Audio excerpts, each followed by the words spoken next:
All right, thank you so much, Sid. We're just watching VP Kamala Harris speak at the podium now. U.S. President Joe Biden on the one-year anniversary of the deadly insurrection in Washington. Let's listen in now. The D.C. Metropolitan Police Department, the National Guard, and other brave law enforcement officials saved the rule of law. Our democracy held. We, the people, endured. We, the people, prevailed. For the first time in our history, a president had not just lost an election, he tried to prevent the peaceful transfer of power as a violent mob breached the Capitol. But they failed. They failed. And on this day of remembrance, we must make sure that such attack never happens again. I'm speaking to you today from Statuary Hall in the United States Capitol. This is where the House of Representatives met for 50 years in the decades leading up to the Civil War. This is on this floor. It's where young Congressman of Illinois, Abraham Lincoln, sat at desk 191.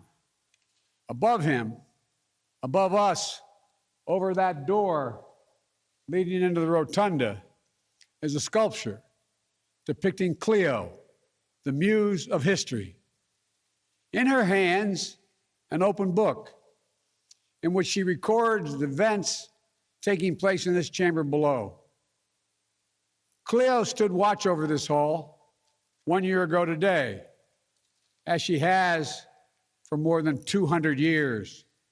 She recorded what took place, the real history, the real facts, the real truth, the facts and the truth that Vice President Harris just shared, and that you and I and the whole world saw with our own eyes.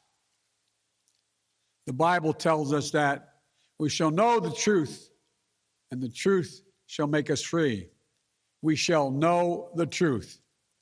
Well, here is the God's truth about January 6, 2021. Close your eyes. Go back to that day. What do you see? Rioters rampaging, waving for the first time inside this Capitol, Confederate flag that symbolized the cause to destroy America, to rip us apart. Even during the Civil War, that never, ever happened. But it happened here in 2021. What else do you see? A mob breaking windows, kicking in doors, breaching the Capitol, American flags on poles being used as weapons, as spears, fire extinguishers being thrown at the heads of police officers. A crowd that professes their love for law enforcement assaulted those police officers, dragged them, sprayed them, stomped on them. Over 140 police officers were injured. We all heard the police officers who were there that day testify to what happened. One officer called it, quote, a medieval battle, and that he was more afraid that day than he was fighting the war in Iraq.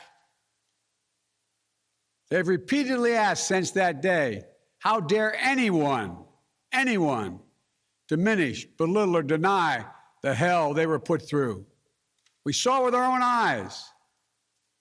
Rioters menaced these halls, threatening the life of the Speaker of the House, literally erecting gallows to hang the Vice President of the United States of America. But what did we not see? We didn't see a former president who had just rallied the mob to attack, sitting in the private dining room. Okay, you are listening in live to U.S. President Joe Biden speaking in Washington on the one-year anniversary of the deadly insurrection attack, saying those rioters, they failed.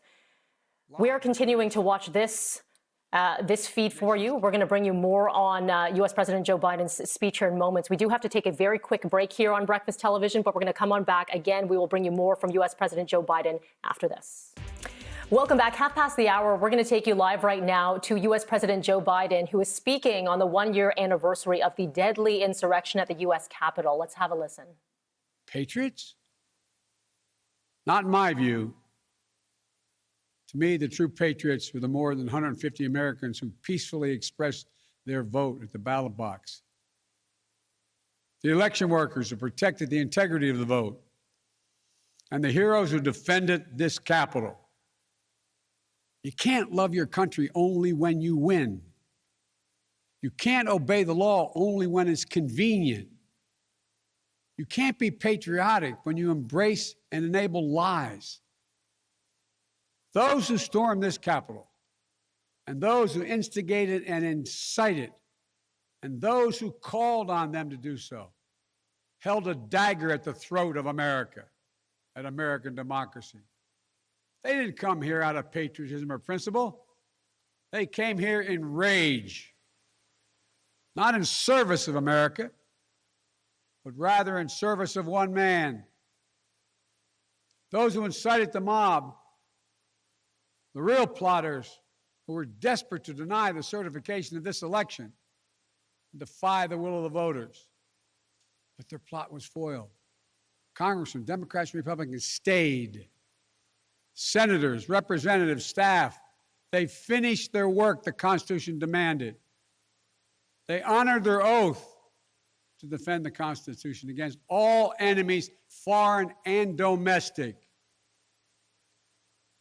Look, folks, now it's up to all of us, to we the people, to stand for the rule of law, to preserve the flame of democracy, to keep the promise of America alive.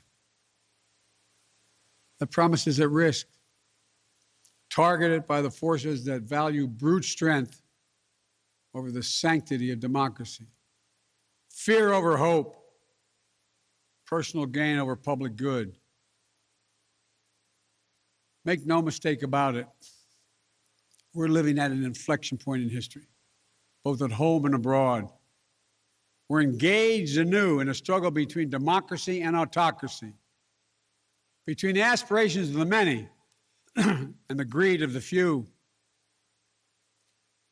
between the people's right of self-determination and the self-seeking autocrat.